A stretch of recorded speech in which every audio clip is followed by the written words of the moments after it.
Aprender a investigar forma parte de la formación universitaria en cualquier área. Nos acercamos a este proceso con la experiencia de dos investigadores, profesores de la Facultad de Ciencias Políticas y Sociología de la UNED, Consuelo del Val y Antonio Viedma, y las profesoras de Construcción Sociocultural de Género de la Facultad de Educación, Sagrario Rubido y Teresa Bardisa.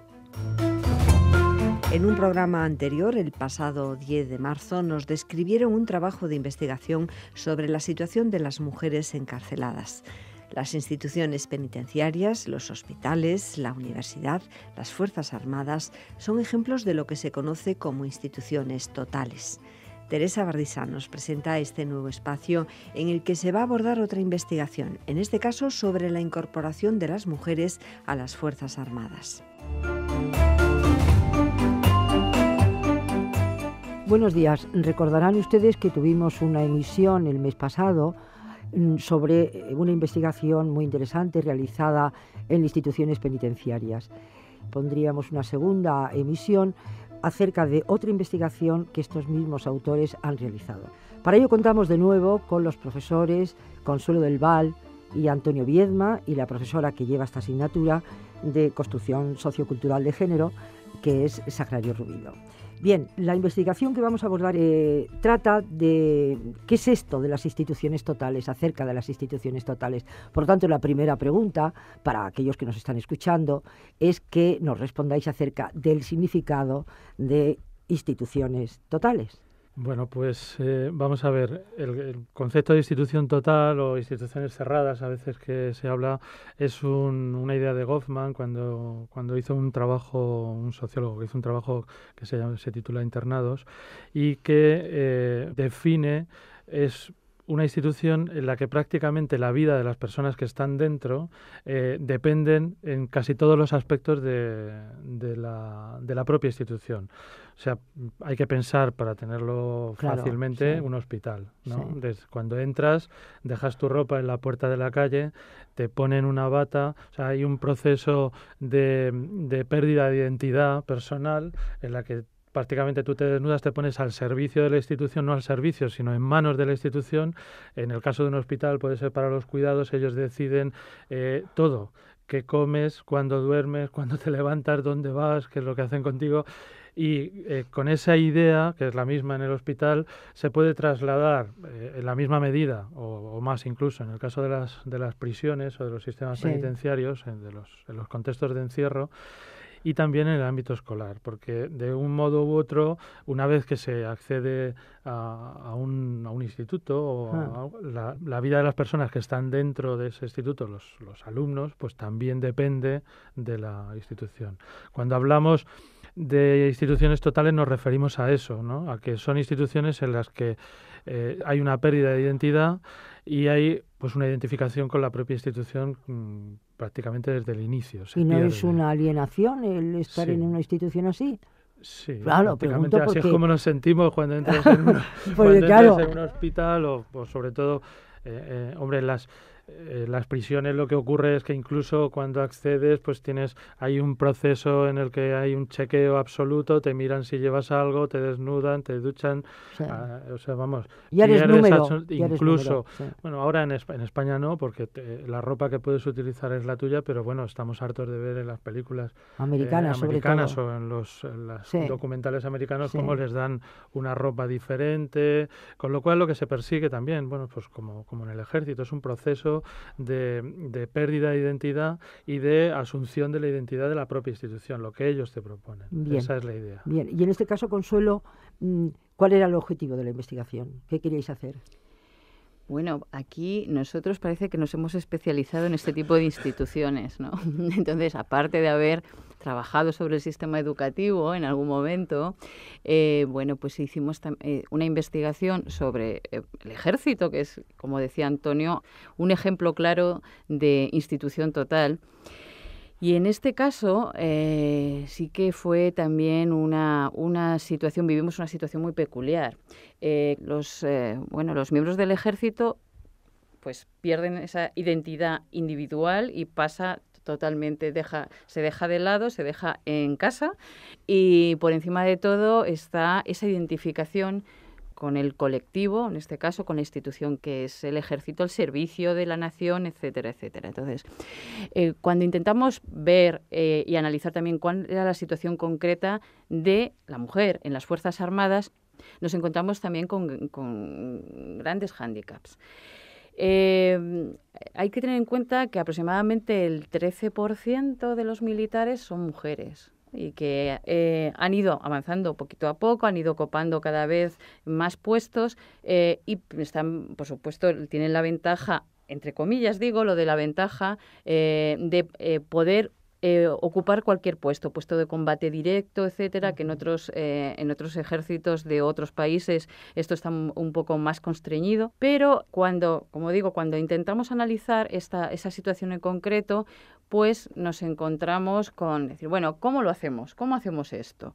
El ideal, bueno, construimos una investigación en varias fases, en la cual decidimos también combinar lo que era la parte, digamos, una recogida de información cuantitativa más, más intensiva en ese sentido, y otra parte más cualitativa que nos permitiera también ver, o sea, cuáles son esas historias de vida de las mujeres dentro del ejército. Por supuesto, queríamos trabajar en las unidades en las que hubiera más presencia femenina, por la sencilla razón de que era como en el caso de la investigación que vimos, de la que hablamos hace un mes en instituciones penitenciarias, es decir, solamente en aquellas unidades en las que realmente se altera o se puede alterar la convivencia de lo que era antes una institución completamente masculinizada y de repente que haya suficiente número de mujeres como para que se tenga que haber servicios para mujeres. En el fondo estás comentando lo mismo que ocurrió con la universidad. Sí. Cuando en la universidad, como estamos hablando de una asignatura y para el tema de mujeres, cuando las primeras mujeres llegaron a las escuelas técnicas, a la Politécnica, tampoco había baños para mujeres. Es decir, se reprodujo en el ejército el mismo fenómeno que ocurrió cuando la mujer se incorporó a la universidad o a la empresa que estaba masculinizada. Quiero decir que esas cosas se saben antes casi de entrar. Y hay una pregunta que es, ¿trabajasteis los tres ejércitos? Porque también encontréis diferencias. Muy, muy importantes. Trabajamos los tres ejércitos, el aire, la armada, o sea, mar y tierra. Claro, nosotros en principio, sobre todo la parte esta cuantitativa a la que hacía referencia, quisimos diseñar un cuestionario tipo para hombres, un cuestionario tipo para mujeres, con la intención de obtener informaciones por supuesto, de los implicados en esa convivencia, hombres y mujeres. Bueno, fue el diseño de unos 1.500 cuestionarios. Estoy hablando de un número muy elevado. La intención del diseño era entrar el equipo investigador también en las unidades para poder allí in situ hacer la recogida de los datos cuantitativos, es decir, los cuestionarios que nos los rellenaran en el momento y también aprovechar la ocasión para poder recoger información tanto de tropa, de la tropa y la marinería, como de oficiales, con entrevistas ya en profundidad que nos permitieran, digamos, también, llegar a algunas claves sobre las altas y las bajas en esa situación de convivencia. ¿Qué ocurrió? Que no nos daban acceso a esas unidades. Consideraron más oportuno el que ellos distribuían desde los cuarteles generales correspondientes esos cuestionarios. Entonces nosotros ya no íbamos a perdíamos el control sobre la recogida de la información. Claro. Y además, ahí, que es algo que consideramos sobre todo ya en el informe que se hizo, el problema es que viene en este caso, de cada una de las capitanías. Y claro, eso tiene al ser una institución completamente jerarquizada, si te viene que te llega a través de la orden de arriba, pues tienes dudas acerca, por ejemplo, del anonimato de tu información, de la información que tú vas a dar. Y, en ningún momento aparecía en el cuestionario nada que pudiera molestar. Que pudiera molestar, que pudiera dar información sobre la persona que estaba cumplimentando esto. ¿Qué ocurrió? De todas formas, nos lo cumplimentaron un tiempo bastante récord, eso hay que reconocerlo. Tuvimos una tasa de respuesta, claro, si te venía dado por el superior, pues evidentemente lo iban a cumplimentar. Sí. Pero teníamos dudas sobre esto. Pero el problema ya no fue en la distribución, en la recogida, que fue grande, evidentemente, sino en el hecho de que nos estuvieron censurando completamente el cuestionario. O sea, se produjo un proceso, pero no tanto la institución militar en sí misma, sino que hay una especie de cancerberos o de porteros de la información que son, es decir, hay muchas veces los civiles que puede haber en el propio ministerio, se erigen en los censores. Auténticos censores. Entonces, bueno, pues había cosas, todo era, esto no puede ser porque contravienen las reales ordenanzas. Esto tampoco. Entonces, o sea, no se podía preguntar directamente, que queríamos incluir preguntas sobre acoso, sobre mobbing, o sea, una serie de preguntas que considerábamos clave y entonces teníamos que utilizar, pero claro, eso iba en contra de que un militar, si conoce, porque nosotros hacíamos proyecciones a terceros para no hacer tan difícil el que pueda alguien decir, bueno, yo he sido objeto de acoso, o entonces decíamos, ¿conoce usted a alguien?, etcétera. Entonces te decían que si alguien conocía eso lo tenía que denunciar. Entonces estaba diciendo que estaba, claro, transgrediendo, o sea, una obligación que tendría de denunciar esto. Entonces era todo tan complejo que, bueno, conseguimos con todo eso depurar un cuestionario para que pudiera llegar. El problema fue en la segunda etapa. O sea, nosotros queríamos hacer esas entrevistas que no habíamos podido hacer ya por al no entrar en las unidades. Y las entrevistas, pues por vía oficial, no conseguimos en ningún momento que nos facilitaran el acceso. La puerta. Bueno, la imaginación al poder y entonces, como ocurre normalmente, pues lo que hicimos, bueno, casi todo el mundo conoce a alguien que puede ser militar. Claro. Y entonces, extraoficialmente, ellos están perfectamente dispuestos a hablar. Entonces, oficiales, suboficiales, capitanes, comandantes, gente que conoces afuera y luego, por efecto bola de nieve, ir conociendo, o sea, al amigo ir del amigo del amigo, captando a claro, otro, claro, a otro, claro. a otro, que nos ofrecieron, por supuesto, entrevistas que eran muy jugosas y muy sustanciosas, en este caso, pues para tratar temas tan candentes como el suelo pegajoso, Sí. etcétera, etcétera. Fíjate, ocurre una cosa y es que cuando nuestros propios estudiantes tienen que hacer trabajo de campo, generan unos fantasmas de dificultad cuando, salvo en casos como los dos que estáis narrando, las dos investigaciones, que son instituciones muy cerradas, señalan que les resulta muy difícil buscar a 6 informantes. Y yo digo, pero vamos a ver, ¿cómo querrán investigar en un futuro en sus campos profesionales si ni siquiera hacen prácticas tan sencillas como aprender a hacer una entrevista, elaborar un guión para la entrevista? Entonces me maravilla las soluciones, porque es pura creatividad al final, que buscáis para lograr esa información. Entonces, esta reflexión la hago al hilo de tu intervención porque me preocupa el miedo que tienen los estudiantes en nuestras carreras de ir al campo a buscar información. No saben elaborar un guión, tienen miedo de hacer una entrevista, tienen dificultades para el análisis de ese contenido. Pero bueno, es un entrenamiento, es decir, vosotros cuando hicisteis la carrera ya haríais prácticas dentro de ella. Pues yo creo que eso es lo relevante, que nuestros estudiantes se animen casi desde el comienzo a acercar y tocar la realidad para contrastar lo que les estamos contando en los textos.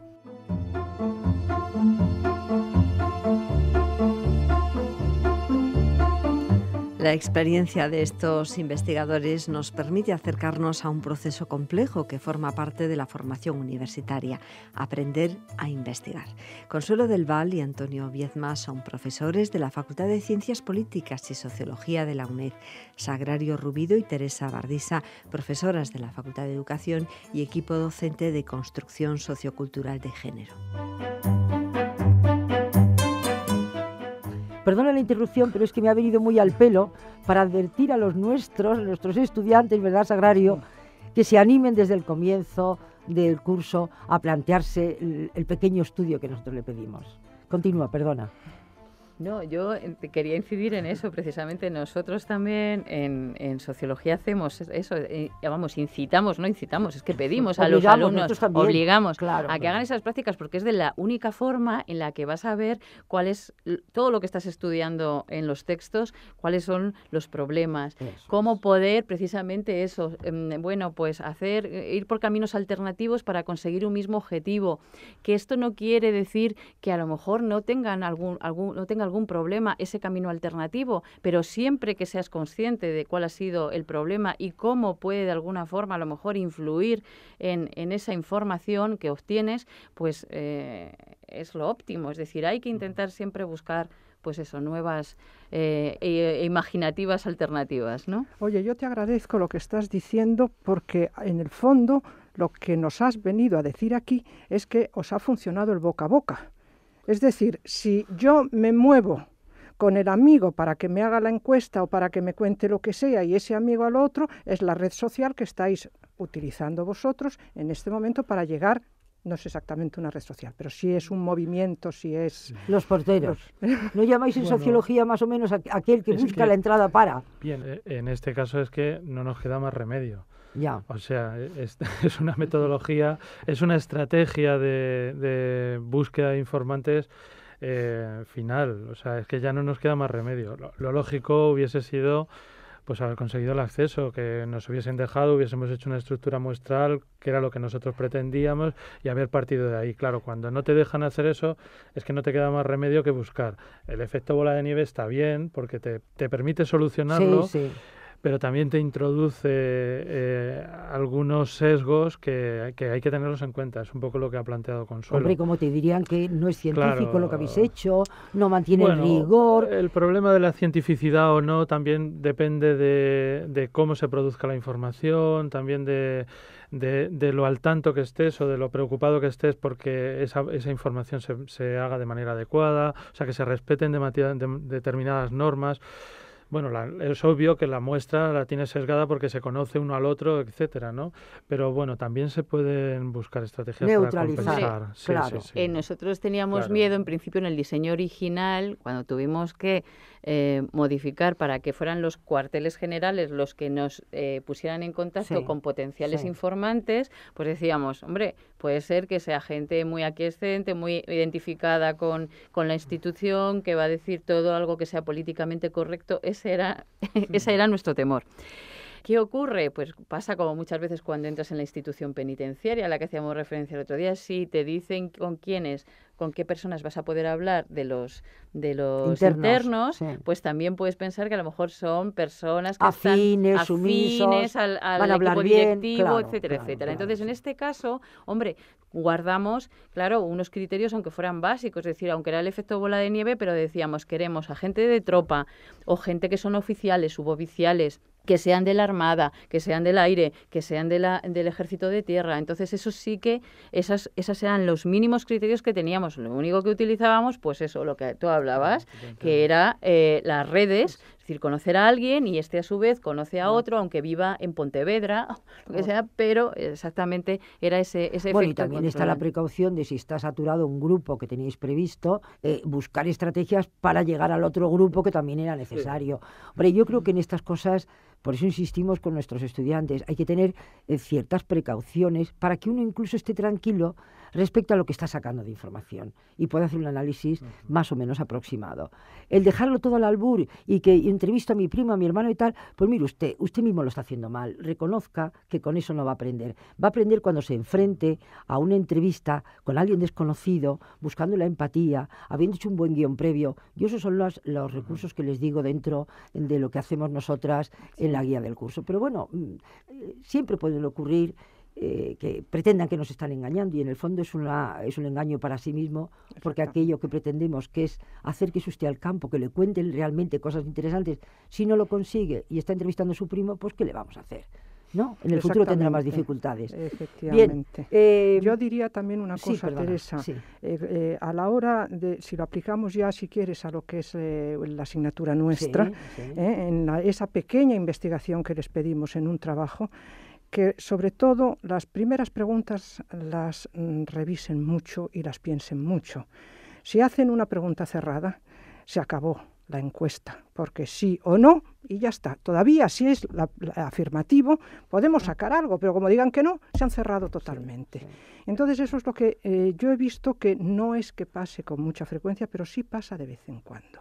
Y yo, de hecho, tengo el caso de una persona que dejó de hacer el trabajo porque la primera pregunta que había hecho era cerrada totalmente. Digo, es que no va a sacar usted absolutamente nada.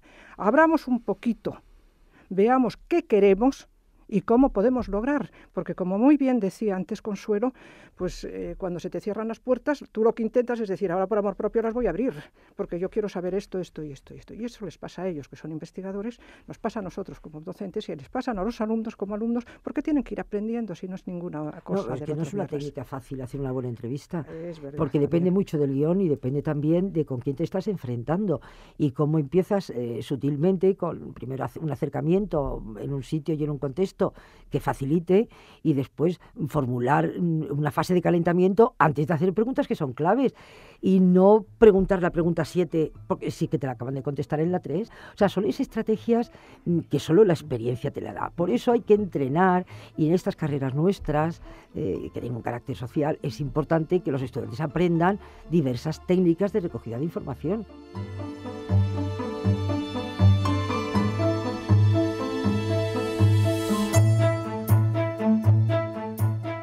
Yo quiero que me contéis también algunos resultados de la investigación.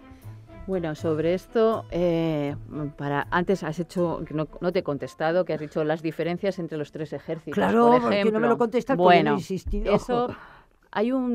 Esto yo creo que es en general bastante conocido. Hay una especie ya de acuerdo en que los 3 ejércitos, tierra, mar y aire, tienen cada uno su propia idiosincrasia y también un componente ideológico diferenciado que les hace también ser muy diferentes a la hora de acoger a las mujeres en su seno. Es decir, bueno, es que de siempre se sabe que el ejército del aire ha sido el que era más liberal, el más abierto, y el ejército de tierra, aparentemente también un poco más, en este caso, digamos, más conservador, y especialmente la Armada. Pues esto es, en cierto modo, los datos y que se confirman. Es decir, también existe, en el caso de las mujeres en el ejército del aire, digamos que ha chirriado menos la incorporación, en tanto que en otros medios, como por ejemplo la Armada, que supone también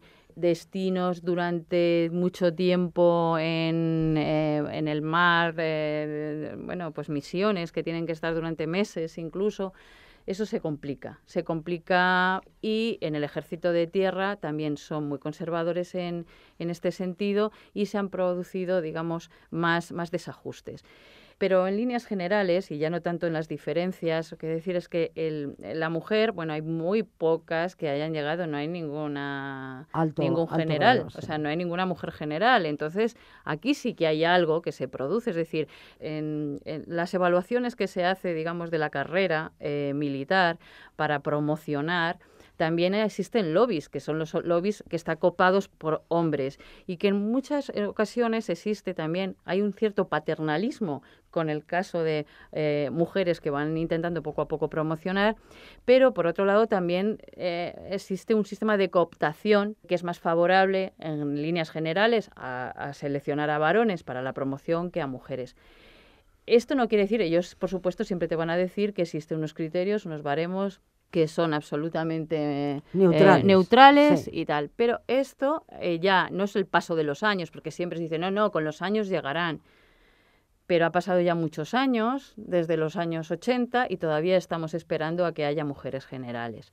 También se da un proceso en los cuales, antes he hecho también referencia al tema, tanto yo he llevado también en temas de feminismo, del suelo pegajoso. Sí. Es decir, muchas de las mujeres que podían llegar a ser oficiales, y además en entrevistas y en los datos, lo que nos da es que llega un momento en que coincide normalmente con esa etapa de la mujer, en su etapa vital, en la cual se casan o tienen pareja y tienen hijos. Sí.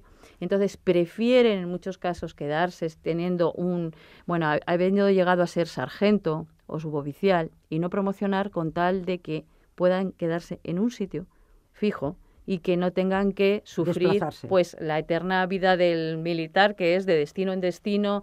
Y eso es un tema muy, muy controvertido, pero que existe y además que se da en un porcentaje muy alto en el caso de estás hablando de la base, pero aquellos que han hecho la carrera militar, que es una carrera universitaria, que esas mujeres han tenido que estar en Marín o han tenido que estar en Zaragoza, donde sea, tienen clara la carrera militar. Esas no entran para quedarse en la base. Yo creo que ahí habrá alguna diferencia ¿no? No sé, te pregunto. Sí, bueno, vamos a ver, pero ese proceso también, o sea, está mucho más ralentizado en este caso que en el de los varones. Pero la gente que tiene una formación, por ejemplo, médicos, Sí. psicólogos, están en los cuerpos generales y están ocupando puestos y alcanzan, normalmente suelen ser capitanes, comandantes, llegan a esos, pero muy pocas, bueno, como digo, a comandantes, pirámide, a la para pirámide, arriba, pero sí. para arriba, pero están en el, digamos, en el punto medio alto, pero sin llegar ahí, ¿no? Y en este caso, como digo, el proceso se está dilatando más de lo que debería, simplemente por el paso del tiempo. Y creo que eso debería llevar también a una reevaluación con reconsideración de los sistemas que se siguen para esa Para promoción. la promoción, sí. Por supuesto, está también muy arraigado, porque eso nos encontramos en las entrevistas y en los cuestionarios, incluso que aprovechaban en las preguntas semiabiertas, que era muy curioso, incluso en ese proceso que les había llegado jerarquizado, escribían en las preguntas semiabiertas, hasta incluso por la hoja, por la parte detrás, de atrás, sí. pero que realmente nos sirvió también para el análisis, una especie de análisis cualitativo de un cuestionario.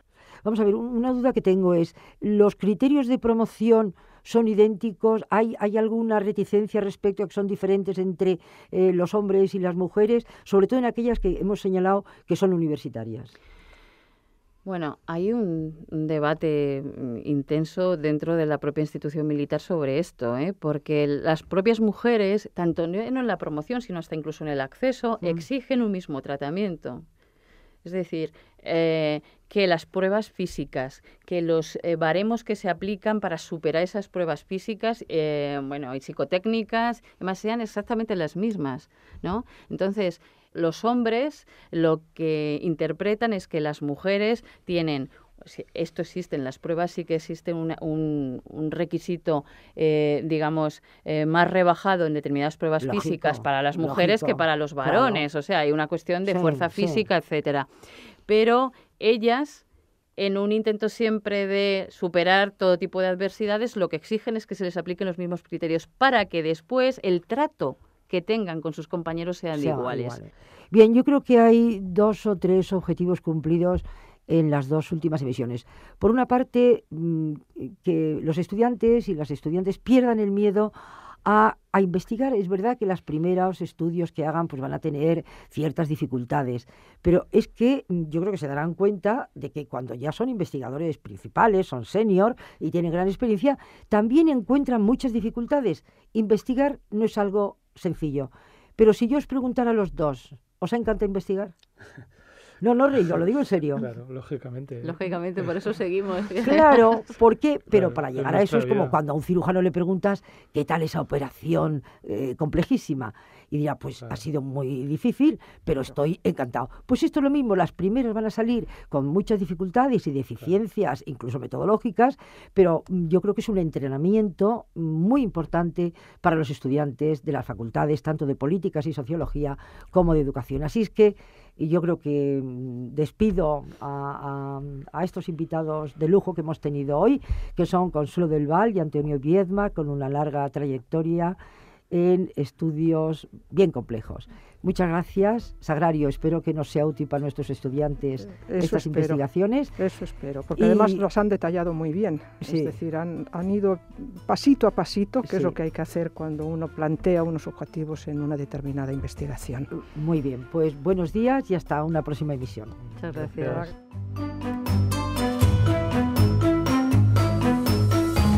Teresa Bardisa y Sagrario Rubido, equipo docente de la asignatura Construcción Sociocultural de Género, son profesoras de la Facultad de Educación de la UNED.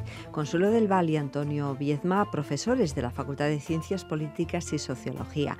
Nos han explicado importantes aspectos del proceso de trabajo de 2 de sus investigaciones más recientes. En el programa del pasado 10 de marzo sobre la situación de las mujeres en centros penitenciarios y en este programa sobre la incorporación de las mujeres a las Fuerzas Armadas. Ambas instituciones, en términos sociológicos, se consideran instituciones totales.